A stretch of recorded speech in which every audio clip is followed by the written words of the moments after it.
कहानी की शुरुआत में एक आदमी थका सा लग रहा था। आदमी एक कैफे में आ गया। टेबल पर बैठ के उसने चारों तरफ नजर घुमाई, जैसे वो किसी को ढूंढ रहा हो। वेटरेस ने पूछा कि सर आप कॉफी लेंगे या फिर चाय? तो आदमी ने मुंडी हिला के अपने चारों तरफ बड़ी ध्यान से देखा। रसोड़े में जाके आदमी बीमार से कुक पे अटैक कर देता है। कुक खाना बनाते हुए खांस रहा था, फिर भी आदमी ने उस पर दया नहीं की और उसे खूब मारा। इस आदमी का नाम है फ्रैंक। फ्रैंक ने तो कुक को कुक ही कर दिया। कुक अपना बचाव करता है, पर फ्रैंक ने मौका देख के उसकी गर्दन रस्सी से बांध दी।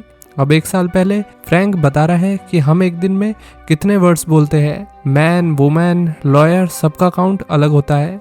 मैं एक दिन में 80,000 शब्द बोलता हूँ, पर उनमें से सबसे इम्पोर्टेंट 3 शब्द है, आई लव यू। ये वर्ड मैं अपनी बीवी और बेटी को रोज बोलता हूँ। फ्रैंक वेलेरा जाना माना वकील है। उसने सिस्टम के खिलाफ ऐसे ऐसे केस जीत रखे हैं जो जीतने बहुत ही ज्यादा मुश्किल थे। उसके सामने कोई नहीं टिक पाता। एक दिन फ्रैंक की बीवी, जिसका नाम है सू, और बेटी का नाम है ओलिविया, वो फ्रैंक को फोन करके पूछ रही कि आप कहाँ पे हो। फ्रैंक ऑफिस में बैठा हुआ था। आज स्कूल में ओलिविया का टैलेंट शो है। लड़की ने पूछा कि पापा आप आ रहे हो कि नहीं? तो फ्रैंक बोला, बेटा मैं स्कूल के लिए निकल गया हूँ, जबकि आदमी अभी ऑफिस में बैठा हुआ था। ओलिविया टैलेंट शो में एक परफॉर्मेंस करने वाली थी और वो अपने बाप का बेसब्री से इंतजार कर रही थी। बच्ची बहुत खुश हो रही थी और एक्साइटेड भी। बच्ची की एक्साइटमेंट देख के फ्रैंक ने तुरंत काम छोड़ के स्कूल जाने का सोच लिया।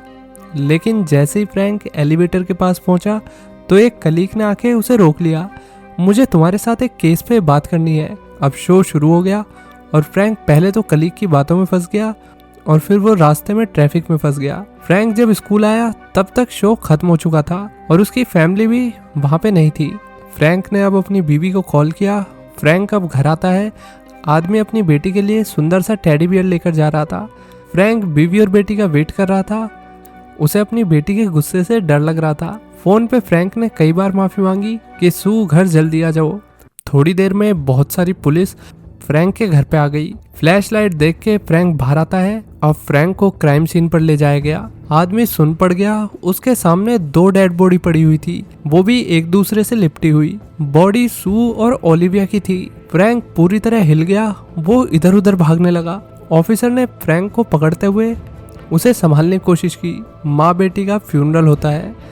फ्यूनरल पे इसका ससुर इसे कोसते हुए कह रहा कि मेरी बेटी जिंदा थी। मैं उससे पूछता रहा कि उसने तुम में ऐसा क्या देखा। मैं तुम्हारी कोई बकवास बात नहीं सुनने वाला। फ्रैंक घर पे डरा सहमा सा रहता। फ्रैंक अब पूरे दिन दारू पी रहा था। वो अपनी बीवी और बेटी की वीडियो देख के उन्हें याद करता रहता। फ्रैंक पुलिस चीफ के पास जाता है। उसने चीफ से कहा कि मैं चाहता हूँ कि आप जल्दी से एक्शन लेकर मेरी फैमिली को इंसाफ दिलाओ और उनके कातिल को ढूंढो। चीफ फोन चलाते हुए फ्रैंक की बातें सुन रहा था। उसका पूरा ध्यान फोन पे ही था। फ्रैंक देखो, मैं अपनी तरफ से पूरी कोशिश कर रहा हूँ, लेकिन मुझे लगता है कि इस कांड के पीछे रशियन माफिया है, क्योंकि वो टेरिटरी जहाँ पे तुम्हारी बीवी और बेटी की बॉडी मिली है वो रशियन माफिया के अंडर आती है। हमें क्राइम सीन पर कुछ गोल्ड फाइबर भी मिले हैं, यानी कि गोल्ड कलर के रेशे। फ्रैंक अब गुस्से में स्टेशन से जाने लगता है।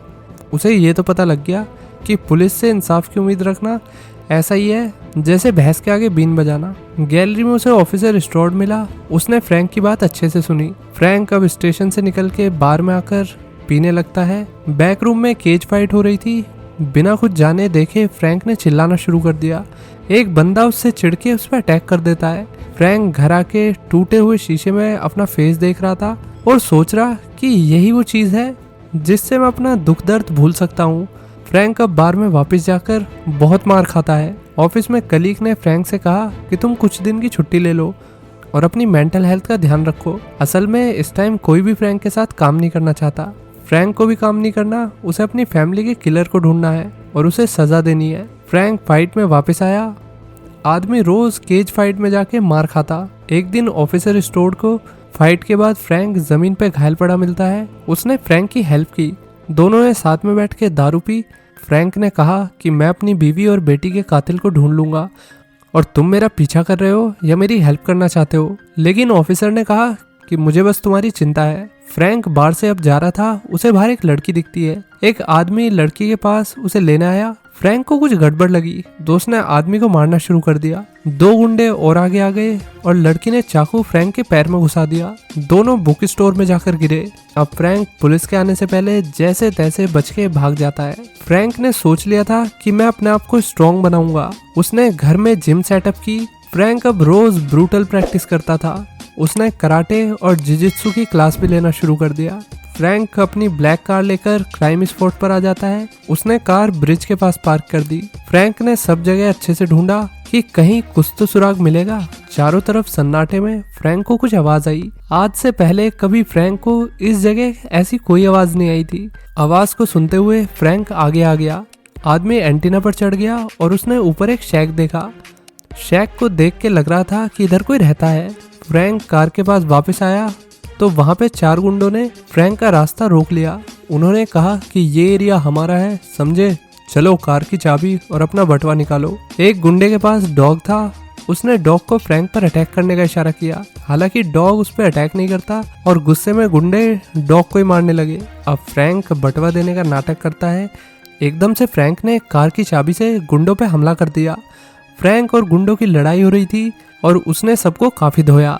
अब फ्रैंक ने ओलिविया और सू की फोटो दिखा के एक गुंडे से पूछा कि तुमने इन्हें मारा है क्या? आदमी ने ना में जवाब दिया और फ्रैंक को उस पर यकीन हो गया क्योंकि उनकी फोटो देख के उसके चेहरे पर किलर वाली बात नहीं थी।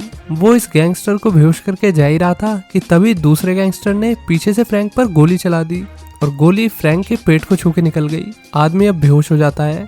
फ्रैंक की आंख खुली तो उसके पेट पर पट्टी हो रखी थी। उसे नहीं पता कि अभी वो कहाँ पे है। फ्रैंक कपड़े पहन के रेडी हो गया। लेडी पानी लेकर अंदर आती है। फ्रैंक कमरे से गायब था। लेडी ने पीछे मुड़कर देखा तो फ्रैंक ठीक ठाक खड़ा हुआ था। लेडी ने अपना नाम अल्मा बताया। मैं इमरजेंसी नर्स हूँ, मैं लोकली इलाज करती हूँ। तुम मुझे रोड पर घायल मिले थे, क्या तुम्हें याद है कि तुम्हारे साथ क्या हुआ था? क्योंकि एक गोली बस तुम्हें छूकर निकल गई। फ्रैंक बिना कुछ कहे घर से बाहर आ जाता है। बाहर कल वाला डॉग फ्रैंक का वेट कर रहा था। डॉग फ्रैंक के पीछे घर तक गया। फ्रैंक ने उसे खाना दे दिया। फ्रैंक ने फिर व्हाइट बोर्ड पे कल वाले गुंडे की फोटो लगा ली। उसने व्हाइट बोर्ड पे बहुत सारी इन्वेस्टिगेशन कर रखी थी। फ्रैंक का ध्यान सू की फोटो पर गया। उसकी कार की खिड़की नीचे थी। फ्रैंक सोचने लगा कि भला बारिश में वो अपनी कार की खिड़की नीचे करेगी। अब घंटी बजती है और गेट पे अल्मा थी। तुम अपना वॉलेट मेरे घर पे भूल गए थे और मैं उस पे एड्रेस देख के यहाँ पे आई हूँ। और हाँ, तुम्हारी पट्टी बदलनी है। एल्मा पट्टी चेंज कर देती है। फ्रैंक ने उसे इशारे से थैंक यू कहा। एल्मा भड़क गई कि तुम मुझे पागल नहीं बना सकते। मुझे पता है कि तुम AIO नहीं हो, बल्कि तुम बात भी कर सकते हो। मैंने तुम्हें नींद में बोलते हुए सुना है। फ्रैंक शांत रहा। उसने बोलने की जगह अपनी फैमिली की फोटो न्यूज़पेपर की हेडलाइन के साथ एल्मा को दिखाई। एल्मा सॉरी कह रही। उसने ये भी पूछा कि क्या किलर पकड़ा गया।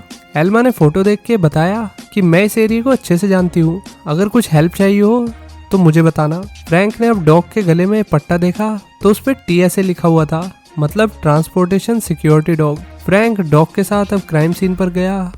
वो अपने जवाबों को ढूंढने के लिए बेताब था। उसने डॉग को अपनी बीवी और बेटी के कपड़े स्मेल करवा दिए। डॉग स्मेल ढूंढते हुए आगे बढ़ता गया। फ्रैंक को मैनहोल दिखा तो उसमें सू का पर्स था।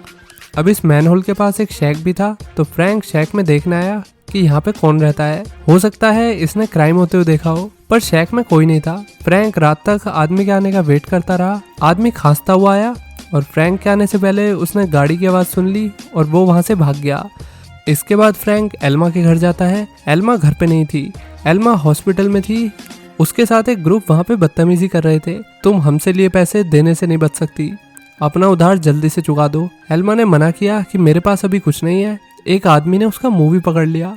थोड़ी देर में फ्रैंक हॉस्पिटल आकर एल्मा को अपने साथ ले जाता है। एल्मा ने बताया कि जिस शैक वाले बंदे की तुम बात कर रहे हो उसका नाम है शिविर। मैंने सुना है कि वो आदमी एक लोकल डाइनर में शेफ का काम करता है। फ्रैंक अब एल्मा को घर छोड़ के चला गया। फ्रैंक के जाते ही एल्मा के पास रशियन गैंग आ गई। तुम आगे भी हमारे साथ ड्रग्स चोरी करने में हेल्प करोगी, समझी? फ्रैंक ने एल्मा से पूछा कि मुझे सच बताओ। हालांकि तभी फ्रैंक वापस आ जाता है और उसने सारे गुंडों की दही तोड़ दी। सबको गन से डरा के फ्रैंक उन्हें भगा देता है। फ्रैंक ने फिर एल्मा से फ्रैंक होते हुए पूछा कि मुझे सच बताओ कि ये सब क्या चल रहा है। तो एल्मा ने बताया कि ये लोकल गैंग के गुंडे हैं, ये चाहते हैं कि मैं हॉस्पिटल से ड्रग्स चुरा के उन्हें सप्लाई करूं। अगर मैंने उनके लिए काम नहीं किया तो वो मुझे मार देंगे। अब सुबह हो जाती है और फ्रैंक ने देखा कि एल्मा खाना बना रही है। दोनों ने साथ में बैठ के नाश्ता किया। एल्मा बता रही थी कि वैसे तो मैंने शिविर के साथ कभी काम नहीं किया, ना ही उससे बात की, पर हाँ उसे डिस्टिंक्ट कफ है, यानी कि तेज खांसी। अब बैक टू प्रेजेंट हम पहले सीन पे आ जाते हैं जहाँ फ्रैंक शिविर की गर्दन दबा रहा था। दोनों की लड़ाई भयंकर तरीके से हो रही थी। फ्रैंक ने फोटो दिखा के पूछा कि तुमने इन्हें कहीं देखा है, तो शिविर मना नहीं कर पाया। उसकी आंखों को देख के पता लग रहा था कि आदमी ने सू और ओलिविया को देखा है। फिर शिविर ने कबूल किया कि मैंने उनका मर्डर होते हुए देखा है। उसने ये भी बताया कि किलर कोई गैंगस्टर नहीं बल्कि एक पुलिस ऑफिसर है। ऑफिसर ने तुम्हारी बीवी और बेटी को वेयर हाउस में ले जाकर मारा। मैं क्या ही करता। फिर ऑफिसर ने बॉडी को फेंक दिया। मैंने बॉडी के पास पड़े पर्स से पैसे चुरा लिए। मुझे पैसों की बहुत ज़रूरत थी, प्लीज़ मुझे माफ़ कर दो। अब फ्रैंक उसे वहीं छोड़ के पता लगाने के लिए पुलिस स्टेशन आ गया। उसने कंप्यूटर पे ये देखा कि क्राइम वाली रात में किस ऑफिसर की कहाँ पे ड्यूटी लगी हुई थी। तो उस रात क्राइम एरिया में हैंक स्ट्रोड पेट्रोलिंग ड्यूटी पे था। अब फ्रैंक का शक बढ़ गया। फ्रैंक ने स्ट्रोड का 7 दिन तक पीछा किया। उस पे किसी को शक ना हो, इसलिए फ्रैंक रोज नई कार से जाता। अब फ्रैंक को स्ट्रोड का रूटीन अच्छे से याद हो गया। एक दिन उसे स्ट्रोड के घर के बाहर वाले पौधे में घर की चाबी मिल गई। आदमी चाबी से गेट खोल के अंदर आ जाता है। फ्रैंक को अंदर जैकेट मिली। उस पे गोल्डन फाइबर से बैच की सिलाई हो रखी थी और वो सिलाई थोड़ी सी उधड़ी हुई भी थी। सबूत एकदम साफ था। सू और ओलिविया की बॉडी के पास भी ऐसे ही गोल्डन फाइबर मिले थे। अब फ्रैंक को एक पैनल के पीछे कुछ अलग देखने को मिलता है। बॉक्स में फ्रैंक की मैगजीन, उसने जो इंटरव्यू दिए थे वे, एक फोटो स्ट्रोड की बेटी की भी थी। सालों पहले किसी ने स्ट्रोड की बेटी का मर्डर कर दिया था। अब यहाँ पे हमें पता चलता है कि किसी क्रिमिनल का केस फ्रैंक ने लड़ा था। फ्रैंक की वजह से वो कैदी बाहर आ गया था और उसने बाहर आने के बाद स्ट्रोड की बेटी का मर्डर कर दिया, वो भी ब्रूटली। अब डिजिटल कैमरा में और सबूत मिलते हैं। स्ट्रोड ने फ्रैंक की फैमिली गैदरिंग, ओलिविया का बर्थडे, उसकी फैमिली का फ्यूनरल सब कैप्चर कर रखे थे। इसके बाद फ्रैंक घर से जाने से पहले स्ट्रोड की कार पर मैसेज लिख के गया कि अपना कैमरा वापस चाहिए तो मुझे वेयर हाउस में आके मिलना। 1 घंटे बाद दोनों आदमी आमने सामने थे। ऑफिसर ने फ्रैंक पर गोली चला दी, लेकिन फ्रैंक पीछे छिप गया। स्ट्रोड बोला कि तुमने एक फ्रेड नाम के आदमी के लिए केस लड़के उसे आज़ाद कराया। बाद में उसने मेरी बेटी का खून कर दिया। मेरी बेटी सिर्फ 12 साल की थी। जिस कातिल को जेल में होना चाहिए था वो बाहर सड़कों पे आज़ाद घूम रहा, वो भी सिर्फ तुम्हारी वजह से। स्ट्रोड ओलिविया और सू के बारे में कुछ कह के फ्रैंक को गुस्सा दिला रहा था। फ्रैंक तुरंत बाहर आ गया और दोनों की लड़ाई होने लगती है। बीच लड़ाई में फ्रैंक को मार्कस ऑरेलियस का एक सबक याद आ गया। हमारा असली बदला दुश्मन को मारना नहीं होता बल्कि उसे तड़पते हुए छोड़ देना होता है। फ्रैंक ने भी स्ट्रोड को बेहोश करके छोड़ दिया। अब आखिर में पुलिस ने स्ट्रोड को अरेस्ट कर लिया और चीफ ने न्यूज़ चैनल के सामने कहा कि हमारे स्टाफ के बंदे ने हमें धोखा दिया है। आखिर में फ्रैंक एल्मा के साथ अपनी बीवी और बेटी की ग्रेव पर आता है। आज उसने एल्मा के सामने पहली बार अपना मौन व्रत तोड़ा। उसने कहा कि मैं अपनी बीवी और बेटी से बहुत प्यार करता था। इसी पॉइंट पे ये कहानी यहीं खत्म हो जाती है। तो दोस्तों कैसी लगी ये कहानी लाइक और कमेंट करके बताना। चलिए मिलते हैं नेक्स्ट वीडियो में। Till then take care, bye bye.